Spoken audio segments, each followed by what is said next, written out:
Bismillahirrahmanirrahim. Good to see you first. Today is our new lesson about common nouns. You may learn about proper nouns yesterday, or as well I mentioned the different types of nouns and as well grammar definitions. But today our new lesson is about common nouns.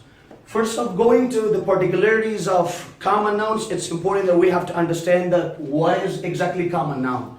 So, and then as well, before going to the particularities, we have to understand what is the difference between proper noun or between common noun. If you remember, I mentioned in last videos that in international standard grammar, nouns are not classified with the abstract or concrete nouns. But nouns are exactly classified into two categories or into two classes, proper nouns and common nouns. I already taught you what are proper nouns, the particularities of proper nouns, how we can recognize proper nouns, or what do we use proper nouns for. So today we study what common nouns. پرونی تاسو ته proper nouns ویلي و چې لکه څه لپاره کارول کیږي proper nouns یا عام خاص نومونه څه ته ویلی شي د هغې هغه particularities یا ځانګړتیاو باندې ما پرون تاسو خبرې کړې نن زموږ نوی درس څه باره کې دی common nouns باره کې دی. So what are common nouns? I mentioned yesterday that proper nouns are not the names of every person, of every place, or of everything. پرون ما تاسو ته ویلي وو په پروني درس کې موږ خاص نومونه ویل. ما ویلي وو چې دا خاص نومونه چې دي هغه څه ته ویلی شي؟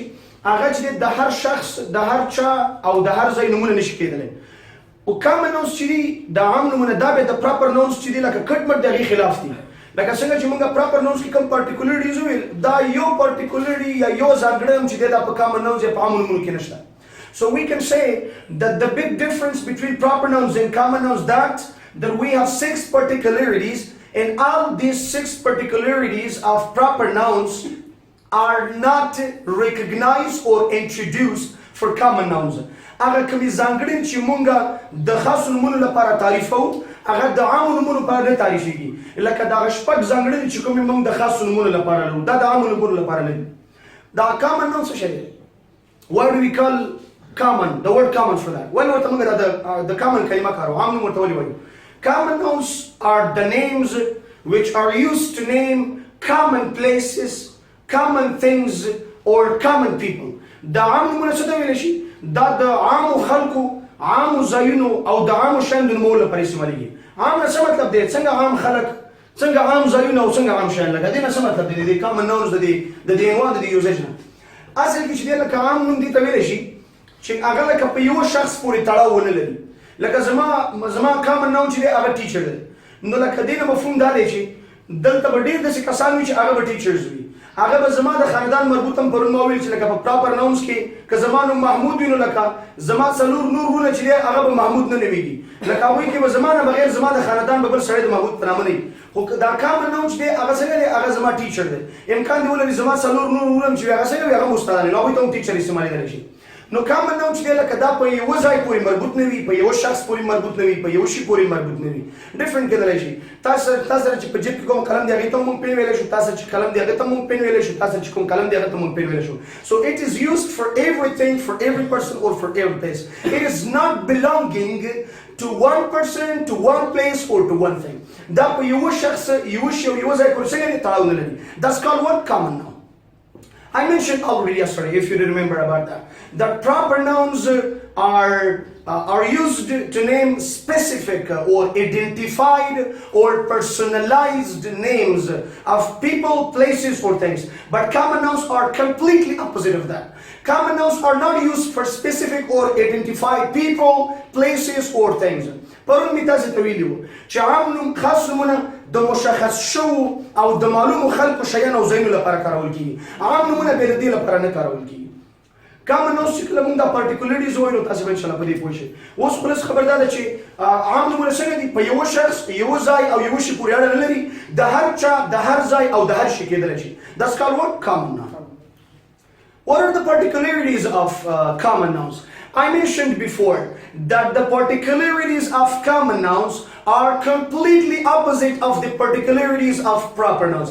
Each particularity of these nouns is opposite of what? Of proper nouns. د دغې نومونو ټولې ځانګړتیاوې یا هره ځانګړنه یې د خاصو نومونو د ځانګړنو خلاف ده. What was the first particularity of proper noun? The khas numuna lumani zangadana sawa. And what will be the first particularity of common noun? For example, proper nouns cannot be interpreted or translated to other languages, but common nouns can be translated or interpreted to other languages. ما ویلو خاص نمونه نور ژبو ته نه په لیکلي بڼه او نه د خبرو لارې ژباړلی شي، ولې عام نمونه نورو ژبو ته هم په لیکلي بڼه او هم د خبرو لارې تاسې ژباړلی شي. موږ سره پرون یو نوم محمود، د محمود نوم به موږ دري کې محمود ویل او په انګلیسي کې به محمود ویل. لکه دا د محمود نوم خاص نوم نورو ژبو ته موږ نه ژباړو، هر ژبه کې موږ څنګه وو همدا محمود کټ مټ ویل یا به مو د هغې ژبې په لهجه باندې لوسته، خو لکه دا نوم به مو ژباړه نه. عام نمونه فور ایگزامپل ټیچر دی، اوس انګلیسي پښتو کې څه ویلی شي ورته ښوونکی، دري کې څه وایي معلم ورته وایي، یعنې معنا دې نه څه ده لکه هغه د ټیچر کلمه موږ پښتو ته هم ژباړله او دري ته مو هم ژباړلې ده. نو عام نمونه څه ویلی شي؟ خاص نمونه نورو ژبو ته نه ژباړل کېدل، عام نمونه نورو ژبو ته څنګه ژباړل کېدلی شي. This is the first particularity which is opposite of each other. دا لومړنۍ ځانګړنه چې یو د بل په خلاف ده. Proper nouns cannot be translated or interpreted to other languages, but common nouns can be translated or interpreted to other languages.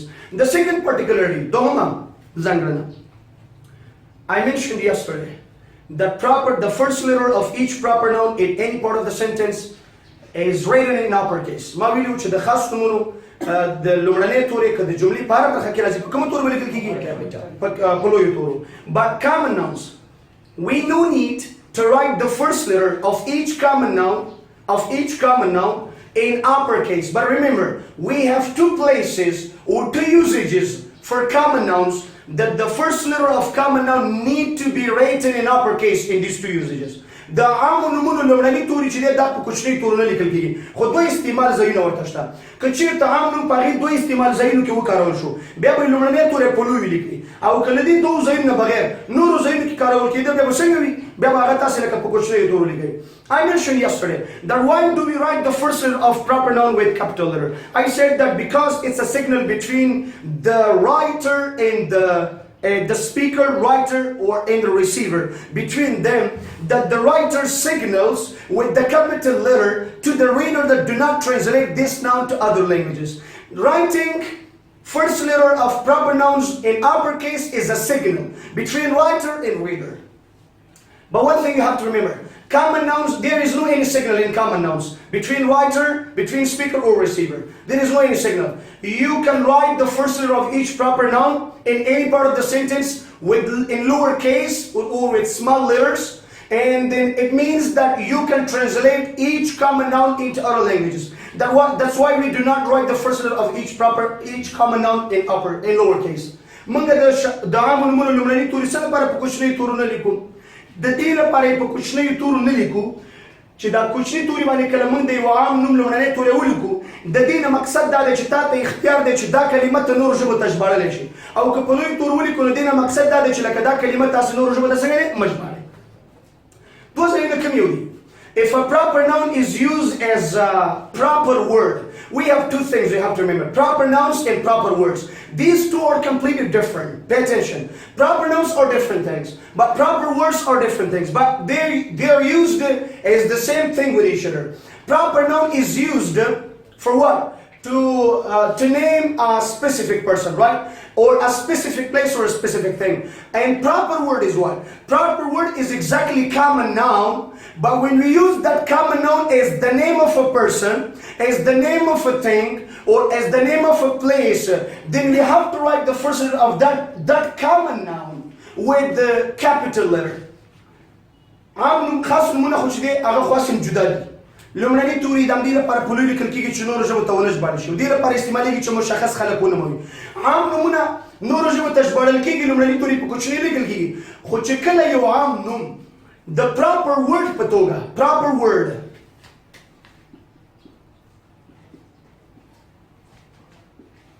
کله چې یو عام نوم د proper word په توګه وکارول شي. proper word څه مطلب دی؟ تاسې کوم اکاډمۍ کې ده؟ World Educational Academy، صحیح؟ په دې World Academy کې چې دی لکه د دې World meaning څه دی؟ موږ پښتو کې د دې World نه انګلیسي کې لکه څه مطلب دی؟ نړۍ مطلب دی. موږ پښتو چې کله معنا کوو موږ څه وایو؟ نړۍ. لکه دې مطلب شته، خو که ته چېرې بار وایي چې I'm in World Academy، ته پښتو کې داسې نه شې ویلی زه د نړۍ په اکاډمۍ کې. څه مطلب دی؟ اصل کې دا World چې دا common noun دی، زموږ ژبه کې معنا کېږي هم، خو اوس دا د یو ځای د نوم په توګه استعمال شوی ته به اوس پښتو کې وایي چې زه د ورډ په ښوونیزه اکاډمۍ کې یم لکه دا ورډ به د نړۍ ته نه معنا کوي دغسې کامن ناون ته چې نورو ژبو کې معنا لري خو اوس د یو ځای د نوم په توګه کارېدلی دی دغې کلمې ته اوس پراپر ورډ وایي دا اصل کې عام نوم دی خو چې کله ته د یو ځای یو شخص یا د یو شي د عام نوم په توګه کار کوي بیا به ته دا بلې ژبې ته نه ژباړې او بیا د دغې عام نوم لومړنی تورې هم په لویو تورو لیکل کېږي مثال په توګه if there is a word or a name city college or city school you know that city, the name city is a common noun and it can be translated to other languages. You know that, understood? In any language. But when you know that city school, that the name or the word city is used as the name of a place now, then it is called not common noun, but it is called proper word now. Then do not translate the name city to other languages. And then you have to write the first letter of city with capital letter.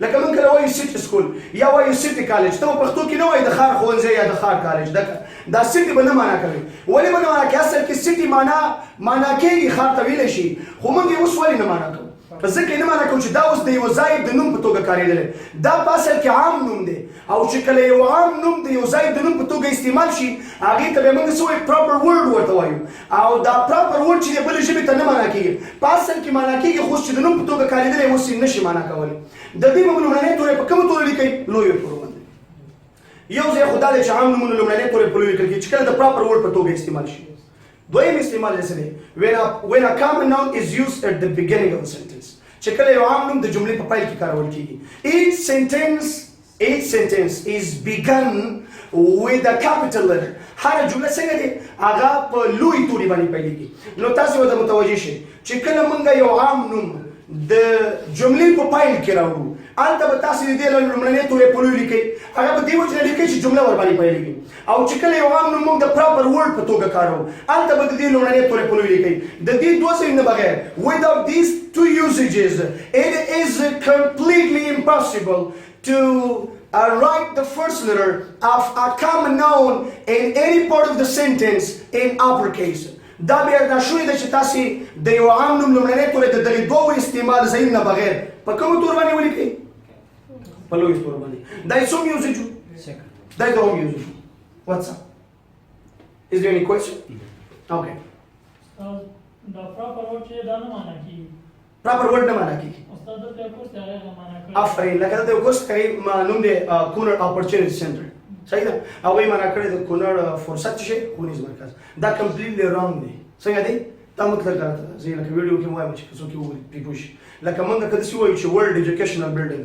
نو موږ باید داسې ونه وایو چې د نړۍ ښوونیز اکاډمي فکر مو شو خبره ده لکه چې کله پر مخکې ویل خبره هم دې کې وه چې لکه کله کامن نوم د پراپر ورډ په توګه لکه د یو ځای د نوم په توګه استعمال شو دا به نور نه معنا کوي دا نور معنا کولی نه شي نو هلته چې دی لکه د اپورچونټي به نور نه معنا کوي فرصت ده صحیح ده یا به اپورچونټي وایي پښتو کې هم اپورچونټي لیکي یا به فرصت وایي لکه انګلیسي کې به هم فرصت لیکي یو ځای کې راغلی فرصت ښوونیز مرکز انګلیسي کې ته پوهېږي چې فرصت ته اپورچونټي ویلی شي خو ته به دا فرصت اپورچونټي معنا کوي ته انګلیسي کې هم فرصت لیکي لکه د فرصت کلمه به د انګلیسي په تورو لیکي دا اوس پراپر ورډ دی دې دوه ځایونو بغیر نور کامن ناونس چې د دې لومړنۍ تورې څنګه دی په لویو تورو باندې نه لیکل کېږي او استاد په دې لیولو کې لیکلي ماین سټریټ او یونیورسيټي سټریټ دغه په دې لوی تور ده ایم په دې لوی لیکلي ده اس په دې اصل کې څه معنا کېږي اصل کې داسې ده هغوی خو لکه لیکلي چې یونیورسيټي سټریټ وایي دا تاسو لکه د پوهنتون د کوڅې په نامه ما معنا کوئ صحیح ده هغوی لیکلي لکه دا نوم دی اوس فکر منه شو دا نوم دی خو داسې اګزیکټ کله راځي چې لکه موږ وایو سټریټ کوڅې ته ویلی صحیح ده بیا موږ ډایرکټ چې کله پښتو کې وایو چې our house is on university street بیا موږ داسې وایو زموږ کور د یونیورسيټي په سټریټ باندې دی صحیح ده لکه دا اوس داسې اګزیکټ دا دی دا هغوی استعمال کړی هم دې لپاره دی دا سټریټ کې چې یس په لوی تور لیکلی یا په یونیورسيټي کې لیکلی دا هم دې لپاره لیکلی چې لکه دا ګوره کامن ناون دی یونیورسيټي هم معنا لري او دا سټریټ هم معنا لري تا ته وایي لکه دا اوس نوم کارېدلی دی دا په یو بورډ اوس لیکل شوی لکه دا مه معنا کوه خو ځینې بیا داسې ډېر کامن دي لکه هغه په جملو کې ډېر استعمالېږي لکه ډفرنټ ځای کې سټریټ راځي د یوه ځای لپاره نه وي ټاکل شوی مختلف وي بیا هغه که معنا هم کې فرق نه کوي خو داسې اګزیکټ نوم لکه اپورچونټي چې هلته راغلی یا دلته ورلډ راغلی وي یا یو ځای کې سټي کالج راغلی دا به د یو ځای مشخص نوم وي نو دا به بیا نه معنا کوي هغه لیکل شوی هم داسې دی چې باید معنا نه شي صحیح ده Third particularity of common nouns. Pay attention. The third particularity is that definite article that can be used before any common noun. even if it is used at the beginning of a sentence, or even if it is used as a proper noun, a proper word. کچيري یو عام نوم د proper word په توګه کاریږي کو د جملې په پایل کې راځي، تاسو کولای شئ د هغې مخکې دا definite article دا نه دی دا ولګوئ. ما پرون تاسو یو خبره وکړه د خاصو نومونو مخې ته دا ځکه نه کاریږي، دا نه دی THE کوم چې definite article دی، دا ځکه نه کاریږي چې خاص نومونه لا د مخه مشخص دي. ما پرون ویل که ستاسې دروازه څوک ټک ټکي او وایي چې اعجاز الحق ته غږ کړه، نو لکه ستاسې په کور کې 15 هلکان دي او د یوه نوم پکې اعجاز الحق دی، نو لکه اعجاز الحق به په خپله وروځي، څلور به نور نه وروځي، لکه دا مشخص شو الرېډي د دې نوم سره دا به وروځي.